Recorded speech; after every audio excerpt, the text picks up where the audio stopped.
Hi guys, welcome back to Style with Substance and welcome to Sunday's video. Just want to say really quickly, unfortunately this is going to be the only video for this week just because I am really busy at work, and what I wanted to do is just focus all my energy on one really big long video and then get back on the two next week.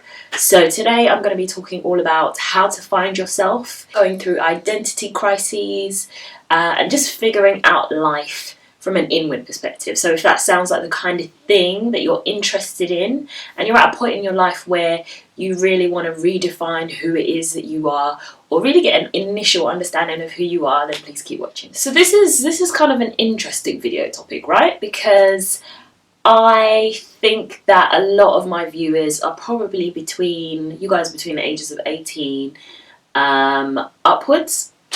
So maybe like 18, 35, the majority of people, and then like little pockets of people on either side of that range. And you would kind of think that when you get to a certain age in your life, you've kind of figured it all out. You know who you are, you know what you're doing, you know what you want in life. Or at least I certainly felt that when I got to the age I am now, which is 29, I would have it all figured out by then. Like I would know exactly where I wanted to head. I would know who I am, I would just have my ish together basically. And that's not always the case with a lot of people. And the reason why I wanted to make this video is because I think I get to a point where I'm gonna celebrate a really big birthday. So this year I'm celebrating my 30th birthday. And I kind of go through a mini identity crisis almost. So the last time I can remember this happening, I was 18. And then when it happened again, I was 25. And now I'm about to turn 30 and here we are again. So I think it's just the gap in between certain chunks of your life where you feel like you're just going and going and going and going. And then you're like, whoa, a lot of time has passed. What have I done? Where am I? Who am I? Do you know what I mean? And we can all get lost in time almost and lost in the day-to-day running of things. And sometimes it's really nice to just be able to stop and take a seat and think, is this exactly the path that I want to be on? Am I the person that I've envisioned myself to be by now, or just in general? And yeah, I kind of had that sort of mini identity crisis. I guess it seems like it's in like 5 to 7 year stints where I'm just like, all right, reassess. And the picture that I had of myself at those ages when I was a lot younger, so when I was like sort of between 12 and sort of 18, kind of growing up, is always really different to where I'm at that point. Normally it's for the better, but there are times where you're like, okay, no, we need to fix some stuff. So I wanted to talk today about the things that I use to help me re-situate myself and rediscover myself. And I feel like these are really useful things that any young female or male would find really useful, or would hopefully really help you kind of figure things out. So for me, these are like, this is what every young girl should know. And I really wish that when I was growing up that somebody kind of would have sat me down and told me specifically about discuss this topic of like identity crisis in depth, because I feel like a lot of us experience it but we don't really know how to deal with it almost. I want to talk about things that you shouldn't let define you, because I think we all fall into little traps here and there, and they almost take over our world and take over who we are. And I think they should really only play a small part in that. So the first one is, really randomly, star signs. Now, I dabble in horoscopes every now and again, and by dabble I mean I occasionally read my horoscope, like once every 6 months or something, if I'm like on, I don't know, on a page or reading a magazine or something like that and it's there, I'll read it just to see. And I think everyone has kind of different views on how accurate or how valid they are, or, you know, I guess some people kind of feel like it's all very airy-fairy, and a lot of people take what they read in their horoscope and apply it to something that's going on in their life, so it always seems like they're spot on. I'm not going to lie, I've read some pretty good horoscopes. So maybe I've fallen into that trap myself. But horoscopes to one side, star signs, a lot of people read quite greatly into detail on those as to the kind of person that they are. So I, just as an example, banging between Aries and Taurus. So my whole life, actually, I thought I was like dead on Aries, and then I realised that my birthday kind of sits right in between the two. I guess if you read some material, I'll be an Aries. If you read some material, I'll be a Taurus. If you read other material, I'll be just there, like star signless. And the Aries is the ram, so very domineering, very go-getting, can be very aggressive, just like, you know, real passionate, real fire.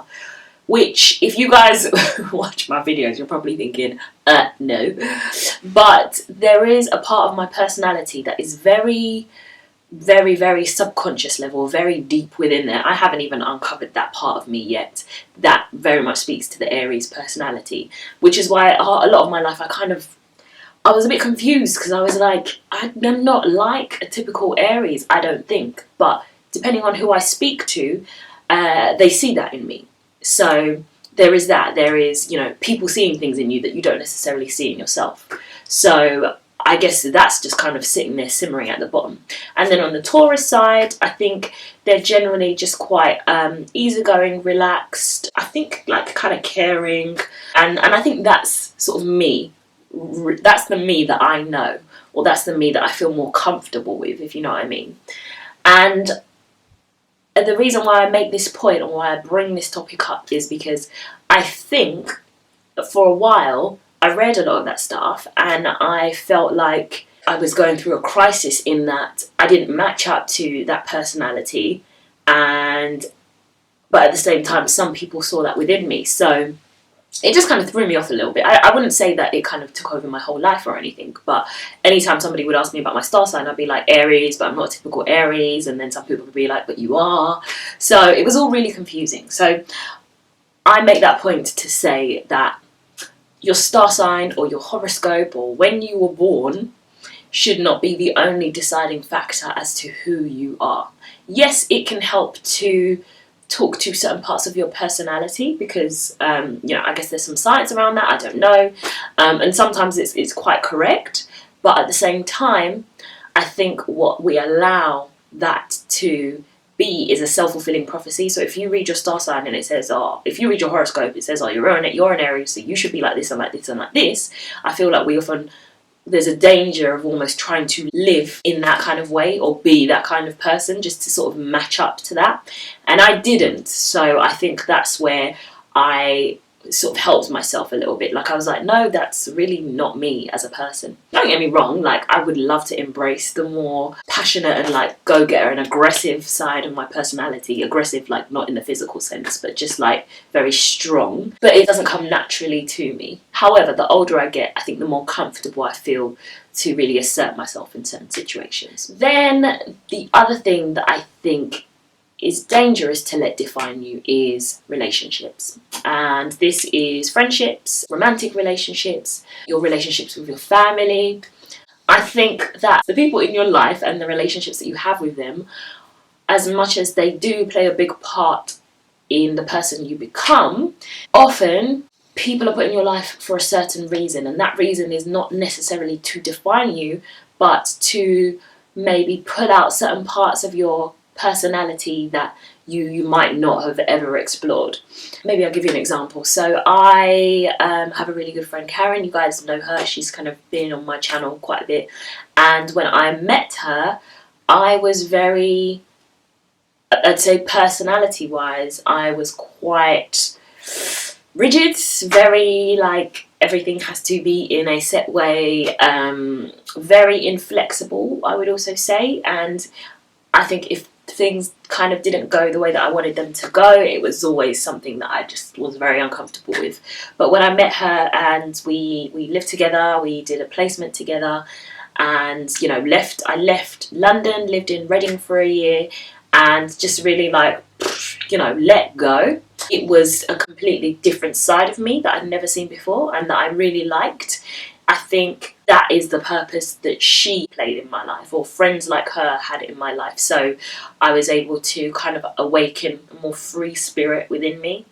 So yeah, I guess people play a role in your life, but that role is not to define who you are. And if you're in a relationship or if you are in a friendship, like long term, it is very easy to define yourself by that other person or who you are in that relationship rather than who you actually are.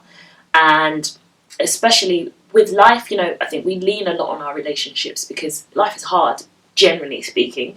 It's beautiful, it's a blessing, it's a gift, but there are some really hard points in life.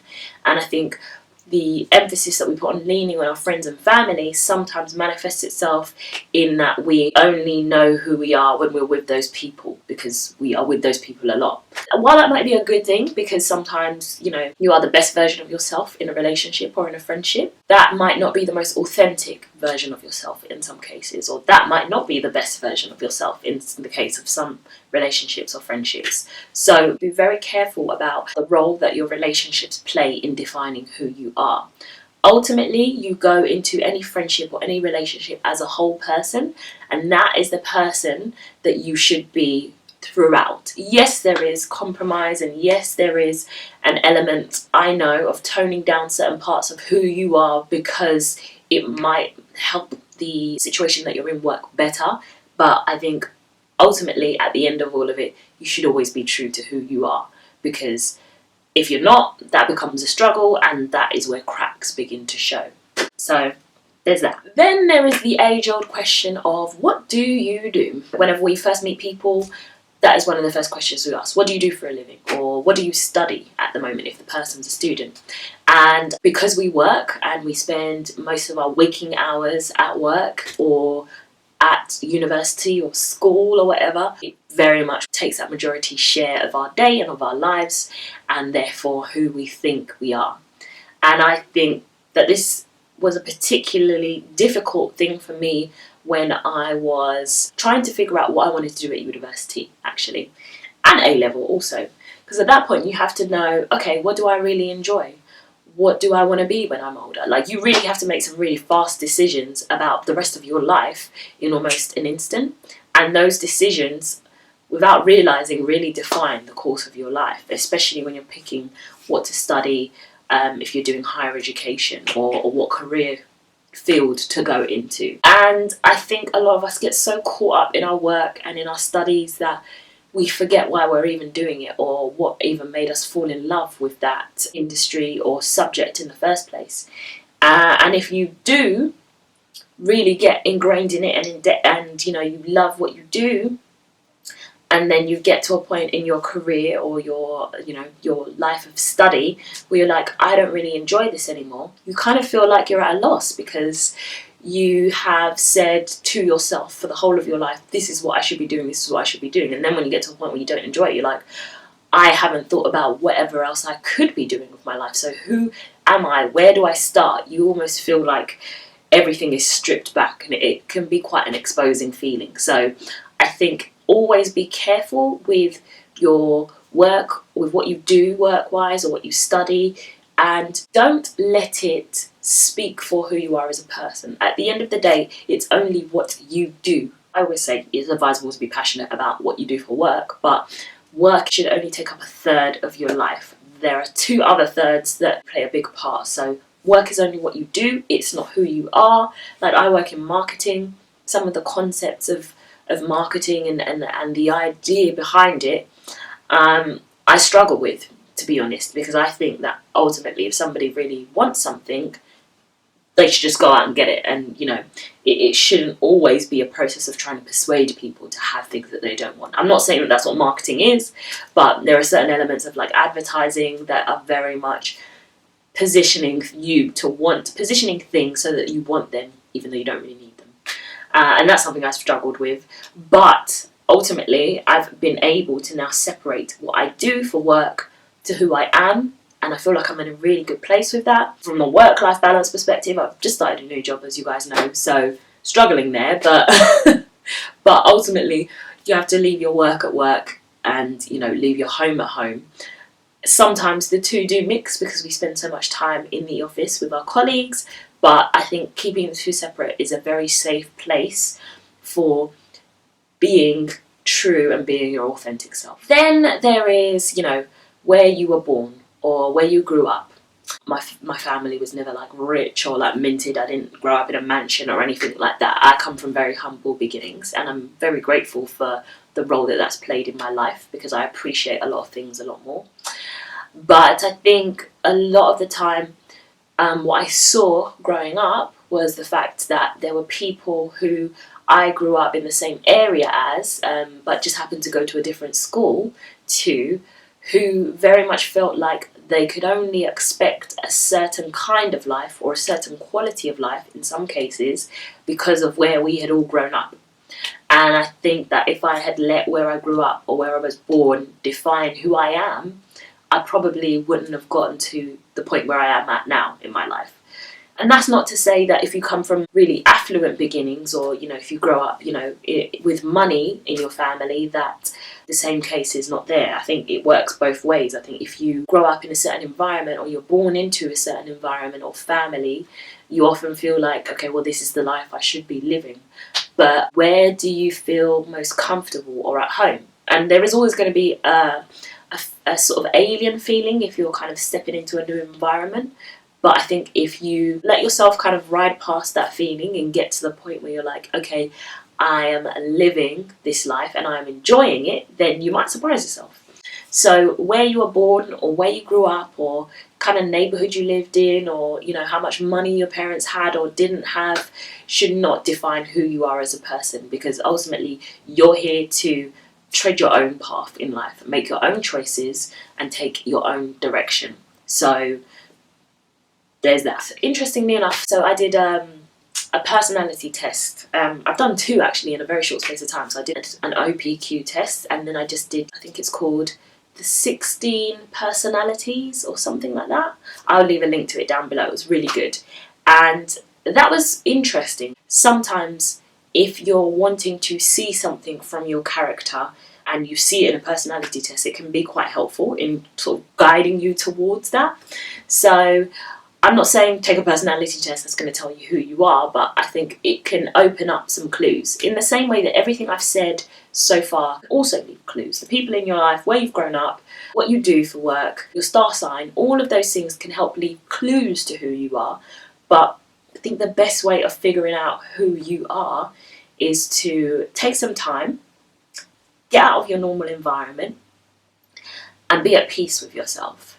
And think about the things that you really enjoy. Think about the things that put you on a high and put you in a really good mental space.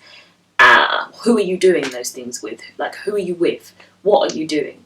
Feeling like you are being your true, authentic self is how you should define who you are. A very important point to also make is that you're not going to be necessarily one person for the whole of your life. You're going to evolve, you're going to change, you're going to be a completely different person when you're with different people. We are all chameleons. There is no one personality living within us. I think a lot of us have multiple personalities without kind of being, you know, schizophrenic, if you know what I mean. But I think we can all be different things to different people. But ultimately, who you are is an evolving, changing human. I think you have full control over what direction you take your identity in, should you want to change that. And I think that who you are should really be defined by where you feel most at peace. So yeah, that's just my thought. I am turning 30. I'm going through the usual sort of pre-30 identity crisis almost, and I just wanted to share my thoughts on that with you guys and share some of the processes that I'm trying to go through myself, which are really just to surround myself with people who I love and trust, and spend a lot of time doing things I love, which is being here on YouTube with you guys, and just keeping my mind right, you know. Mental health and feeling, you know, like you're comfortable in that space is so important, and that's what I'm focusing on, just being happy in 2018. So thank you so much for watching. I hope you guys have enjoyed this video. Share with me down below some of the things that you guys have used to help you figure out who you are as a person, because we can all help each other here. None of us have all the answers. Please do share this video with your friends on Facebook, Twitter, Instagram. Trying to get to 100k this year, and if you guys can help me out on that, that would be absolutely amazing. Subscribe for normally 2 videos a week, but just the one this week, and give the video a thumbs up if you enjoyed it. Otherwise, I will see you again on Sunday for hopefully a book review. Thank you again, guys, and I'll see you then. Bye.